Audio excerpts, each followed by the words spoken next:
Welcome to FDM Transtastic. I'm Emil, and this week's topic is applying for your jobs when you're trans. So, applying for jobs as a trans person, I would assume differs depending on whether or not you have gone through a medical transition or not, and depending on where you live, and depending on the type of job that you're applying for. And you're not obligated to come out to the people that are interviewing you unless, I guess, it is going to severely impact your performance at work or something like that, or unless you want to come out.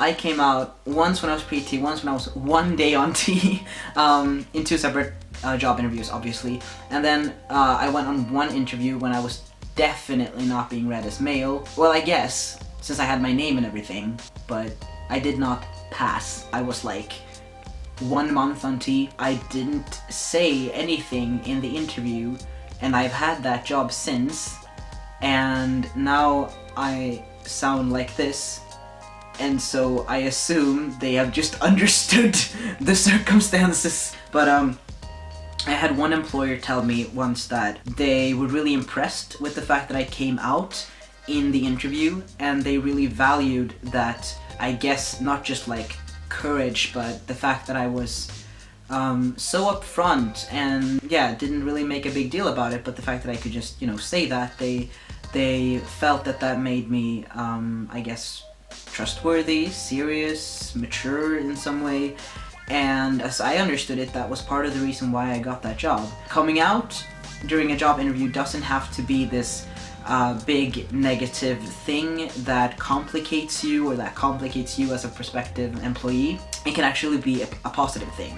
So I think you should treat it like that. If you're going to come out in a job interview, just say it factually and simply, and don't make a big deal out of it, I feel like the less of a big deal you make it, the less of a big deal people act like it is, generally. Of course, you always have to consider your safety when you're coming out and stuff like that. I feel like a lot of people wonder about whether or not you can apply to a job with your chosen name, or if you have to use the name that's your legal name, even if that's your birth name, and whether or not you can, if you have to check like a gender marker, if you can check the gender that you identify with, as opposed to the gender that you have like on your legal documents, if you haven't already changed your gender marker to where you want it to be, to where it needs to be. I don't know, and I would assume that's different in different places in the world, because laws are different and stuff like that. I guess if you're gonna work at a hamburger chain or something like that, they're probably not gonna make a big deal out of it. But if you're gonna work for like something governmental, like something big and serious and almost a little bit scary, then I guess you have to match your legal documents. I don't know. I am an artist, I drink coffee, and I write poems. That's what I do. I don't know about the law in every place in the world. I have always applied with what's on my legal documents, and then if I have felt it necessary, I have come out in the job interviews, which I always have.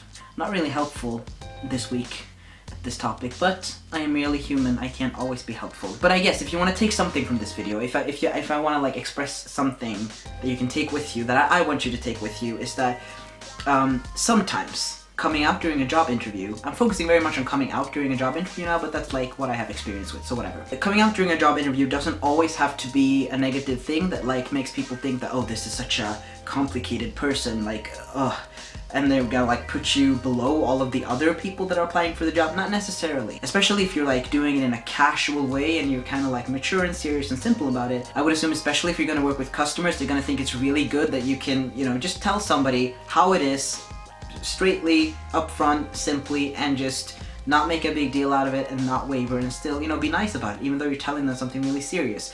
I would assume that's a quality that a lot of employers would really value. Not everybody's gonna have that response, but they can. And I just would like you to remember that you're not like an inconvenience because you're trans. It's not like your transness has taken away something from you in terms of being a good employee. It hasn't.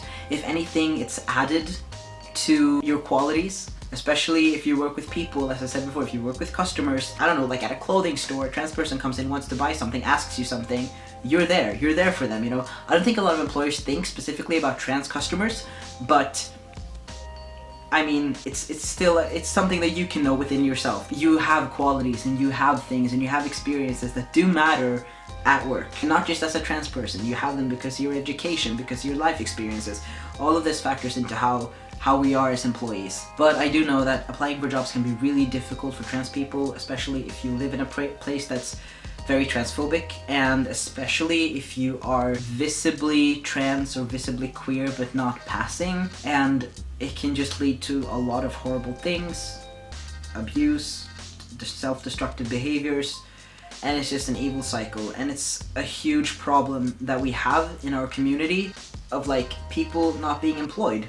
And not just because people won't employ us because we're trans, but also because, especially if we are not able to medically transition or socially transition, or, you know, transitioning the way that we want to, if people don't respect us and our identities and treat us well, then we can start to feel really, really bad, because not only do many of us have dysphoria to deal with that affects our lives, we also have to deal with people not accepting us, our families, our friends ostracizing us, just our entire society making us feel like we don't fit in and we're not meant to exist. That really weighs down on a person, and it can really make it hard to find the energy to work and to be productive or to go out looking for work. It can be really, really hard.